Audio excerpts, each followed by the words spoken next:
Hey guys, I'm Rox, and in this video, I'm going to be going over the tricks that speedrunners use to beat the game as fast as possible. Some of these are really insane, so comment which one is your favorite at the end of the video. Also, the description will have extra information if you want to learn any more about any of these strategies. And we'll start out with the classic lava pool portal.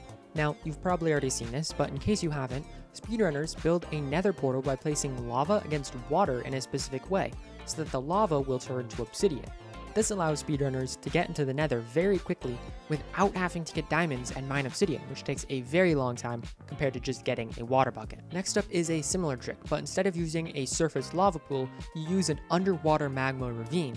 If these underwater ravines have magma blocks breaking up the obsidian surface, there's a good chance that there's lava underneath it. There's way too many specific setups for these underwater portals to go over here, so the one you're seeing right now is just the basic one. Now let's say you're on land and can't find a lava pool. No problem, all you need to find is a cave. You can dig down at the cave's start and fairly reliably find lava. If you're curious on how it works or what exactly a cave start is, you can watch this video by K4Y4 where he goes pretty in depth on it. All these tricks are just to get to the nether though. What do runners do when they get there? Well, in 1.16 RSG runs, you want to find a bastion to get ender pearls and a nether fortress to get blaze rods, which can be crafted into blaze powder. Pearls and blaze powder can be crafted together to make eyes of ender, which are essential for beating the game. Both of these structures can sometimes be very difficult to find, and since they're so important to speedruns, a few really smart people came up with some ingenious tricks to find them. The first trick to finding a bastion or fortress is by using what's known as planar fog. With certain graphics cards, the fog in Minecraft will be flat instead of a circle like it normally is. To make it so that people with these graphics cards aren't put at an unfair advantage, a mod was made so that you could toggle this flat fog, also known as planar fog. The reason that planar fog gives you an advantage is because when you're on a high FOV, you can actually see around the planar fog, but with circular fog, it's impossible. This is why you see many runners raising their FOV once they get in the nether. This next trick, though, involves lowering your FOV in the nether. It's called bastion microlensing, or sometimes E-ray.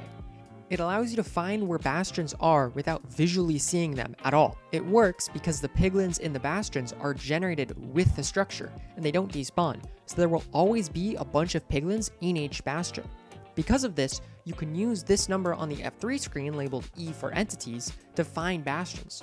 You can lower your FOV and spin around, and when you're looking at a bastion, even through a wall, that first E number will spike because there are just so many piglins in each bastion. If you do this correctly, you'll not only know that there is a bastion, but also what direction it's in. Bastions are useless if you don't know how to use them though, so that's why some of the top speedrunning minds have spent countless hours working to make them as fast as possible. Bastions may seem pretty simple. You just mine the gold, trade it to the piglins, loot the chests, and leave. But in reality, well, I guess it isn't reality, it's Minecraft, so in-game, they are a lot more complicated. Firstly, there are 4 very different types of bastions: housing, stables, treasure, and bridge. The gold and piglins are in very different spots for each bastion, so you have to learn specific routes for each one. Bastions can also have minor variations in them, and also you can be approaching bastions from very different angles depending on where you spawn in the nether. So serious runners will learn at least 2 routes per bastion, and sometimes even more. If you're just interested in what bastion routing looks like, you can watch Feinberg's video on it, where he simply routes every bastion. If you're interested in speedrunning for yourself, there will be links in the description to learn. After you find a bastion, you'll need a fortress. They don't have any pre-generated mobs like bastions do, so you can't E-ray them, but they do have a special block that you can find using the pie chart. You open the pie chart by doing F3 while holding shift. You need to get to the right part of it though, so you need to go to tick, level, entities, block entities. The pie chart will now tell you what block entities are loaded. Block entities are blocks that hold extra information, for example, a block that holds items like chests or furnaces, but it can also be other information like the type of mob that spawns from a mob spawner. And blaze spawners are in fortresses, so you can use the pie chart to determine if there is a fortress.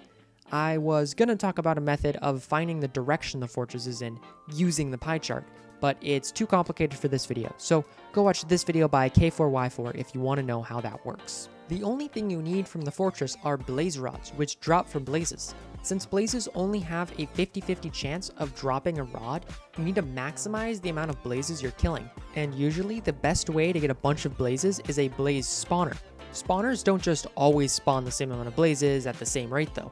You should always dig out the area around the blaze spawner while waiting for the blazes to spawn, because the more space around the spawner there is, the more likely it is for more blazes to spawn. Similarly, you should put out all the fire near the spawner and also try to kill the blazes as fast as possible, because they can obstruct spawns the same way as blocks do.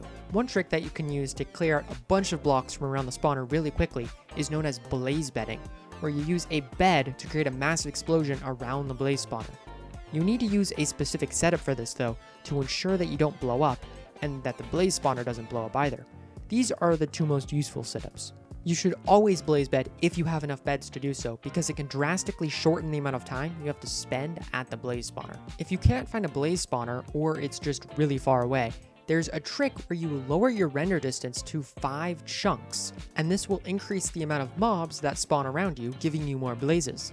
This can be risky though, because it will also increase the amount of wither skeletons that spawn around you as well, so you should be careful if you use this trick.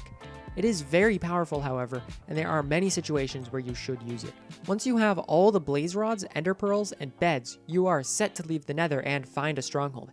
Instead of going back to the portal you entered the nether with, you should do what's known as blind traveling. Since strongholds generate a minimum distance of around 1,000 blocks from 0, and because the distance traveled in the nether is 8 times that of the distance traveled in the overworld, you could build a nether portal to exit the nether at around 220 blocks away from 0. Note that it is in a circle, so you may have to do some math in your head or refer to this handy chart created by SharpieMan and K4Y4. You now just need to find the stronghold.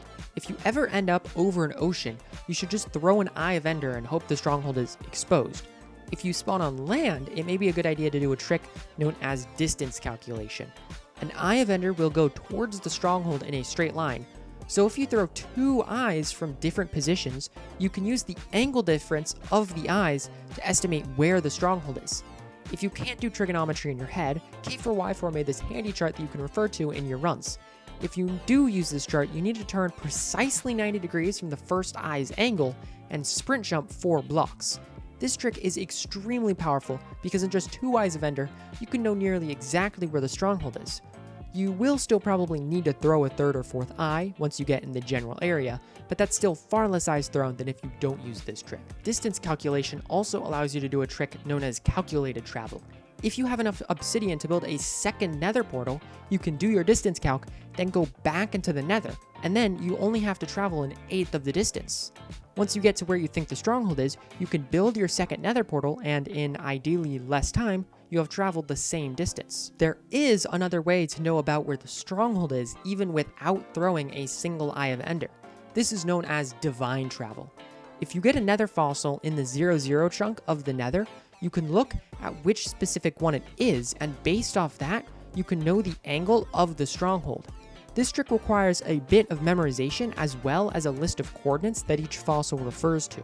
This video by Closet Witch goes over how to identify fossils, which is very important to being able to divine travel. If you're curious about how this works, and you're also interested in learning about the Java programming language and the pseudorandom number generators that it uses, Matthew Bolin has an excellent video where he goes very in-depth on how it works. He also goes over other things that can be used to divine travel, as there are more than just nether fossils. Once you find the stronghold and enter the end, you need to kill the ender dragon.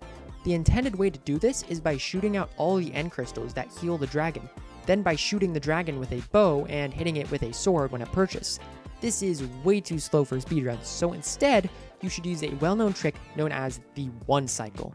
You wait for the dragon to perch, then you blow up the beds against the bedrock fountain, pushing the dragon upwards so that it will never actually land.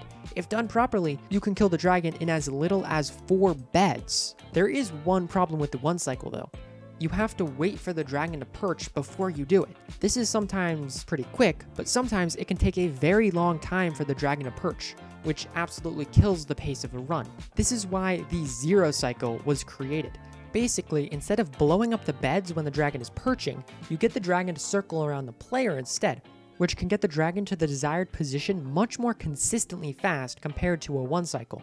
Zero cycling is still very new, but it will most likely become more popular than one cycling in some situations within the next few months due to its consistency.